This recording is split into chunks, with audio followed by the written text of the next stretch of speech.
नमस्कार छात्र, कक्षा 5 विषय हिंदी, पुनरावर्तन इकाई 10 और 11। आज हम इन दोनों इकाइयों के बारे में पुनरावर्तन करेंगे। सबसे पहले इकाई 10 सीखो। यह एक कविता है।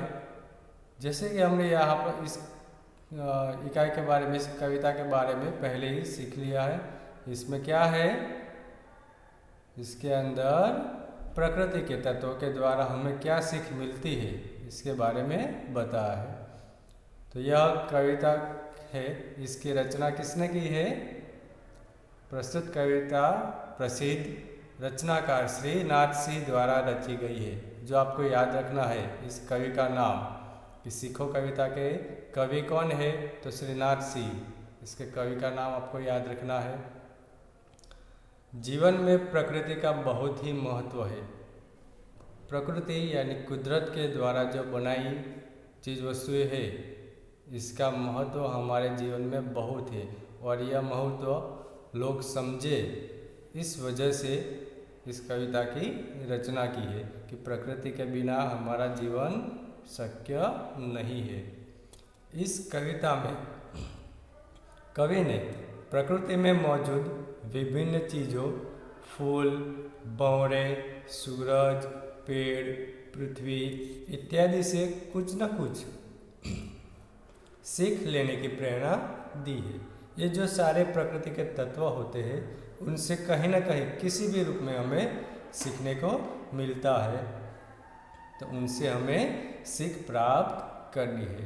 तो इसीलिए यहाँ पर इन्हीं प्रकृति के तत्वों के आधार पर हमें जो श्रीनाथ सिंह है वह कुछ ना कुछ सीखने के लिए कहते हैं। जैसे कि फूल है, तो फूल किस तरह हमेशा सुगंधीदार होते, खुश आनंद में होते। तो इससे हमें क्या सीखना है? हंसना सीखना है, यानी कि खुश रहना है। भंवरों से, भंवरे की आवाज़ आपने देखी होगी, गुनगुन करता रहता है, यानी कि वो हमेशा गाता रहता है। तो हमें भी हमेशा गाते रहना चाहिए। गाते रहना यानी गीत नहीं गाना है, यानी कि आनंद में रहना है। फिर सूरज है, सूरज से हमें क्या सीखना है? वो जैसे समय पर आता है, समय पर जाता है, सबको प्रकाश देता है। तो इसी तरह हमें भी समय पर आ जाना चाहिए, यानी कि समय पर जागना, सारे काम करना चाहिए। पेड़ से, पेड़ की डाली आपने देखी होगी, इसके ऊपर जब फल आते हैं तो नीचे झुक जाती है, यानी कि इसके पास फल रूपी संपत्ति है। तो अगर ऐसा हमारे साथ हो तो क्या होगा? आजकल आपने कई सारे ऐसे लोग देखे होंगे जो बहुत पैसे कमाते हैं, अमीर हो जाते हैं, तो उसमें अहम आ जाता है, घमंड आ जाता है। तो ऐसा हमें नहीं करना चाहिए। हमें पेड़ की तरह सीखना चाहिए। जैसे ही पेड़ के ऊपर फल आते हैं तो उसकी डालियाँ झुक जाती है, यानी कि वो कभी अपना फल नहीं खाता, दूसरों को ही खिलाता है। तो इसी तरह हमें भी, अगर हम अमीर हो जाए, पैसे वाले हो जाए, तो इन पैसों से गरीबों की सहायता करनी चाहिए। पृथ्वी से हमें क्या सीखना है? सच्ची सेवा करना सीखना है। पृथ्वी किसी को मना करते कि नहीं तुम यहाँ गड्ढा मत खोदो, तुम यहाँ रहो मत, वह सबकी सेवा करती है। तो इस तरह हमें भी सबकी सेवा करनी चाहिए। फिर हवा के झोंके हैं, हवा का झोंका यानी हवा की लहर, वह अपने साथ कोमल हवा लेकर आती है। तो इससे हमें क्या सीखना है? कोमल भाव बहाने की सीख मिलती है। इसके अलावा पानी के झरने, वह नित्य हमेशा आगे ही बढ़ता रहता है। तो हमें भी अपने जीवन पर आगे बढ़ते रहना चाहिए। धुएं से हमें क्या सीखना है? तो धुआं हमेशा ऊपर की ओर उठता है, यानी कि इससे हमें उन्नति करना, विकास करना सीखना है। मछली से स्वदेश के लिए तड़प कर मरना, वह हमें मछली सीख देती है। फिर दूध और पानी से हमें क्या सीखना है? मिलना और मिलाना, क्योंकि दोनों एक बार मिल जाए तो इसे कोई अलग नहीं कर सकता। फिर लता और पेड़ से क्या सीख मिलती है? सबको गले लगाने की सीख लता और पेड़ से मिलती है। इसके अलावा और कुछ। तो इस तरह से कई सारे प्रकृति के तत्व हैं जिससे हमें कुछ ना कुछ सीखने को मिलता है और ये हमें अपने जीवन में इसे अपनाना चाहिए। तो इस तरह से यहाँ पर श्रीनाथ सिंह ने प्रकृति के तत्वों के आधार पर हमें कुछ सीखने के लिए कहा है। तो इसके कुछ एमसीक्यू है, जैसे कि पहला एमसीक्यू, फूल से हमें क्या सीख मिलती है? तो हंसते रहना, सेवा करना, गाते रहना या शीश झुकाना। तो फूल से हमें क्या सीख मिलती है? हंसते रहना, यानी कि ऑप्शन ए। दूसरा है, दूध और पानी से क्या सीख मिलती है? आपस में लड़ने की, शीश झुकाने की, मिलना और मिलाने की या दुख में धीरज रखने की। तो दूध और पानी से हमें क्या, कौन सी सीख मिलती है? मिलना और मिलाने की। दुख में धैर्य रखने की सीख कौन देता है? लता और पेड़, मछली, पतझड़ के पेड़ या पृथ्वी? तो पतझड़ के पेड़, वो हमें दुख में धीरज रखने के लिए कहते हैं। ऊंचाइयों को छूने की सीख किसने दी है? धुआं, जलधारा, फूल या मछली? ऊंचाइयों को छूने की सीख किसने दी है? धुएं ने। दीपक से हमें क्या सीख मिलती है? अंधेरा हरना, सदा हंसना, सबको गले लगाना, शीश झुकाना। तो दीपक से हमें क्या सीख मिलती है? अंधेरा हरना। हमें प्रेम से मिलने की सीख कौन देता है? जलधारा, लता और पेड़, पृथ्वी या भंवरा? तो हमें प्रेम से मिलने की सीख कौन देता है? लता और पेड़, ऑप्शन बी सही है।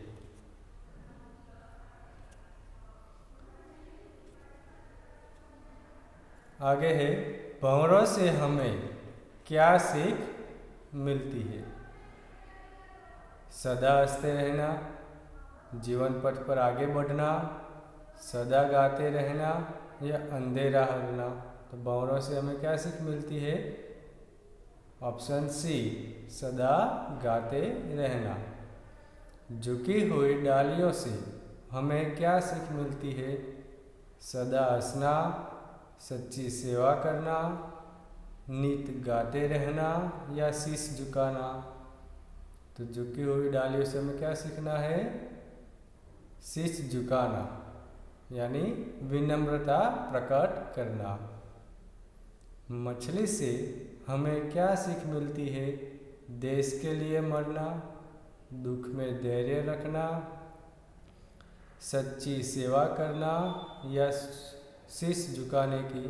तो मछली से हमें क्या सीख मिलती है? देश के लिए मरना।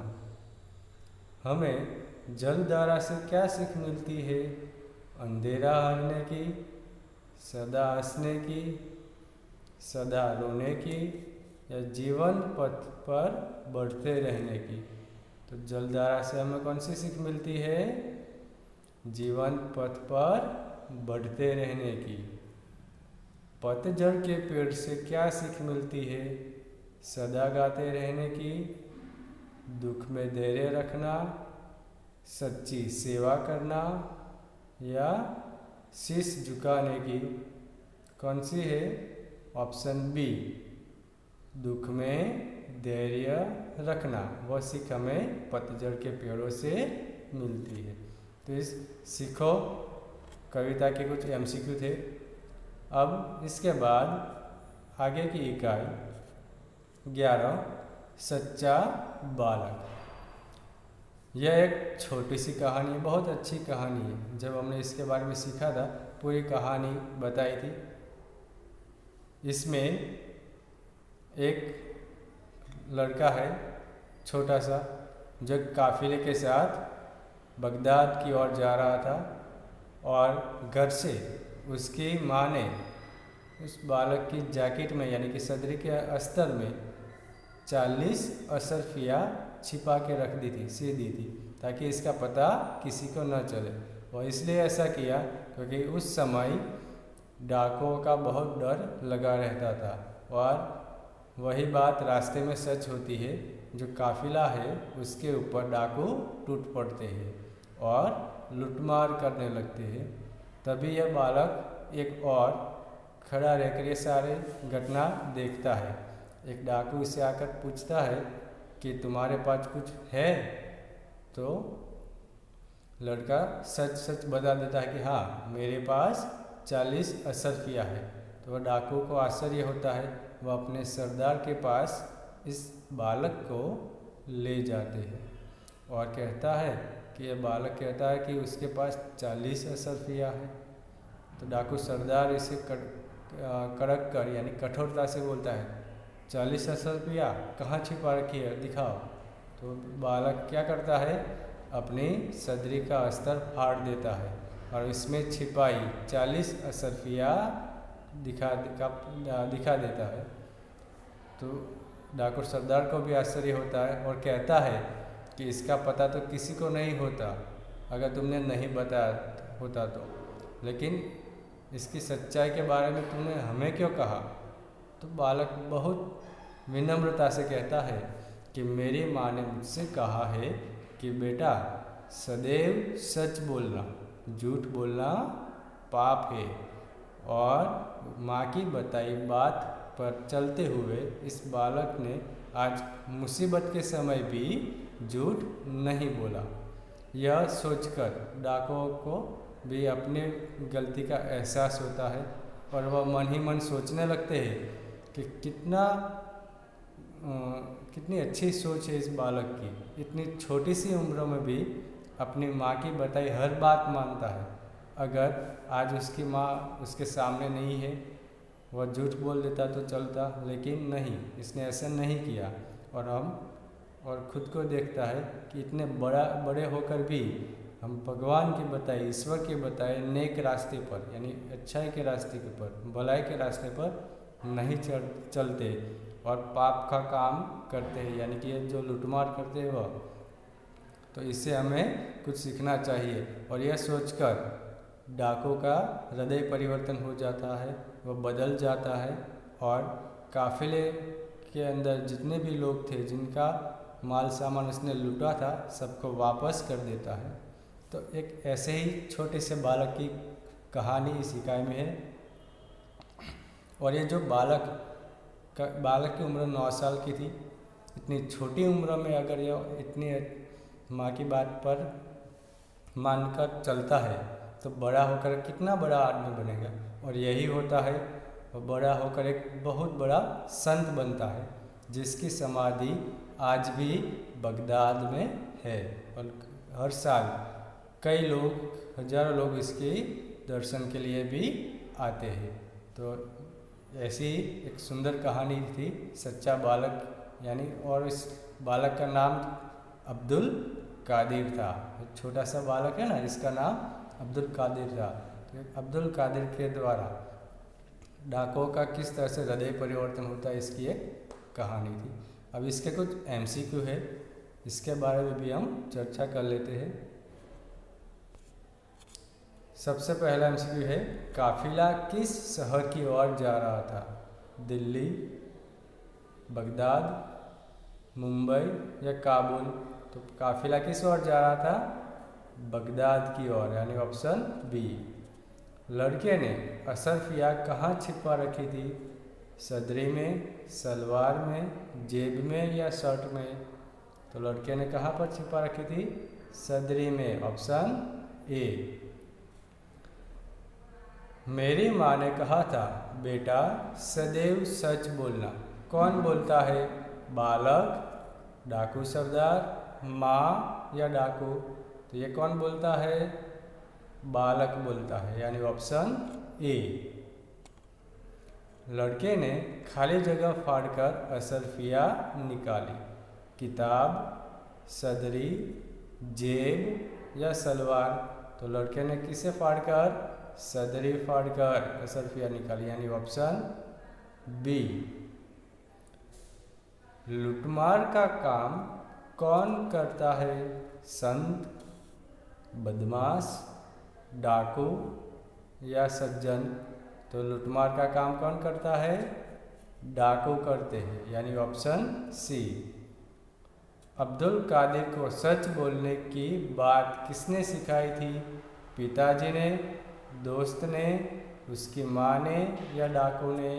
किसने सिखाई थी? तो उसकी माँ ने, यानी कि ऑप्शन सी सही उत्तर है। आगे है, इनका लूटा हुआ सामान इन्हें वापस कर दो। कौन बोलता है?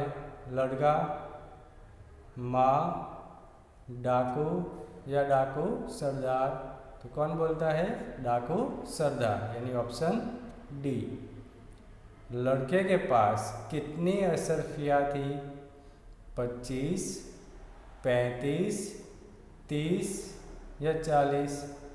तो लड़के के पास 40 अशरफियाँ थी, ऑप्शन डी। लड़के की नज़र में क्या करना पाप के समान है? मदद करना, भलाई करना, सच बोलना या झूठ बोलना? तो क्या पाप है? झूठ बोलना, ऑप्शन डी। डाकू लड़के को पकड़कर किसके पास ले गए? पहरेदार, सरदार, जमादार या डाकू सरदार? तो वह किसके पास ले जाते हैं?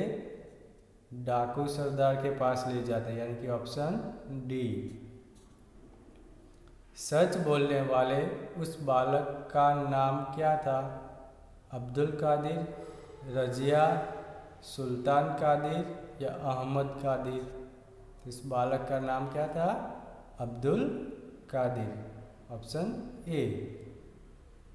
बगदाद में किस महान संत की समाधि है?